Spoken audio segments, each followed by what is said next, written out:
क्या सुदूर अंतरिक्ष से कोई हमें इस वक्त देख रहा है?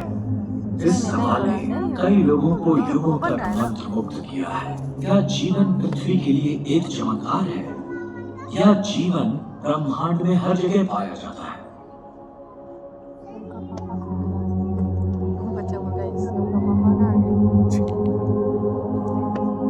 कॉस्मिक लाइफ के इस प्रश्न का उत्तर ब्रह्मांड की उत्पत्ति की हमारी समझ में है। सौर प्रणाली का निर्माण और पृथ्वी पर जीवन का विकास। ब्रह्मांड की प्रकृति को समझने के लिए आइए आकाश में एक सैर के लिए चलें। ओरायन तारामंडल से शुरू करना अच्छा रहेगा, क्योंकि इससे एक हिंसक ब्रह्मांड में जीवन की चुनौतियों का पता चलता है।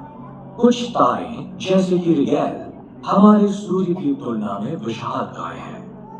रिगेल 50,000 गुना तेजस्वी है। लाल विशालकाय बीटल गाइज सूर्य से लगभग 250 गुना बड़ा है। ये एक मरता हुआ तारा है जो लुप्त होने से पहले व्यापक रूप से विस्तृत है।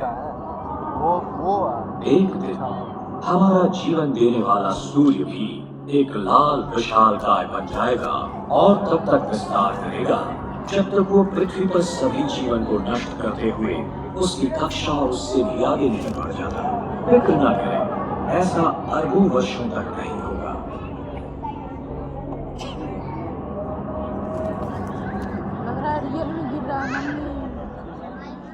किसी तारे की मृत्यु शानदार हो सकती है, लेकिन वहाँ ऐसे तारे भी हैं जिनका जन्म भी देखने लायक है। दूरबीन से देखने पर ओरायन बेल्ट गैस और धूल का एक चमकदार बादल दिखाई पड़ता है, जिसे ओरायन नेबुला भी कहते हैं। अनगिनत तारों का जन्म स्थान। माना जाता है कि हमारे सूर्य का निर्माण भी अपने सभी ग्रहों के साथ लगभग 5 अरब साल पहले इसी तरह के बादल से हुआ था।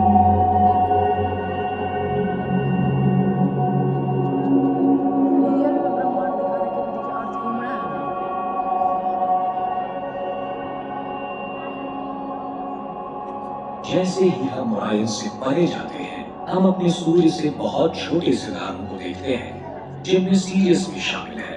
आकाश का सबसे चमकीला तारा, जिसका नाम डॉग स्टार रखा गया है।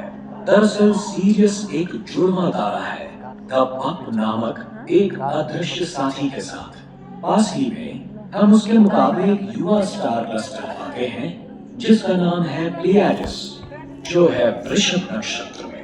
सीरियस और प्लेयाडस का गठन लगभग 100 मिलियन साल पहले हुआ था, जब पृथ्वी पर डायनासोर हुआ करते थे। इससे विपरीत 50 गुना अधिक आयु के साथ हमारा सूर्य एक परदादा कहा जा सकता है। टॉरस कॉन्स्टेलेशन में ही हमें जबरदस्त हिंसा का एक और उदाहरण मिलता है।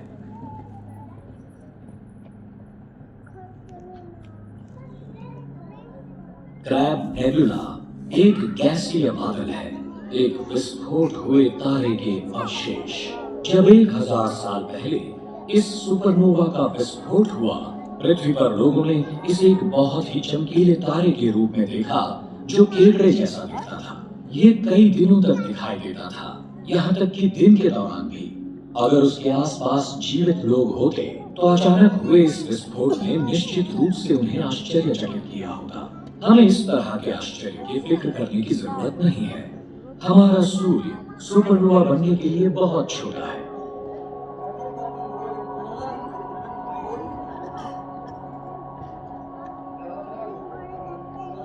क्या आकाश अंतरिक्ष के अन्य प्राणियों के लिए भी वैसा ही दिखाई देगा जैसा हमें दिखाई देता है? हम जानते हैं कि कुछ स्थानों पर दृश्य बहुत अलग होगा। उदाहरण के तौर पर धनु नक्षत्र में आधे मिलियन से ज्यादा सितारों का एक गोलाकार क्लस्टर है, जिनमें से ज्यादातर सीरियस की तुलना में चमकीले हैं, बहुत ही तेजस्वी। ये क्लस्टर आकाश में दिखने वाले सुंदर नजारों में से एक है। सेजिटेरियस के आसपास मौजूद बुद्धिमान प्राणियों के लिए ये लगातार ओवरहेड किया जाएगा। रात के आकाश में शानदार प्रकाश और रंग की बाढ़ कल्पना कीजिए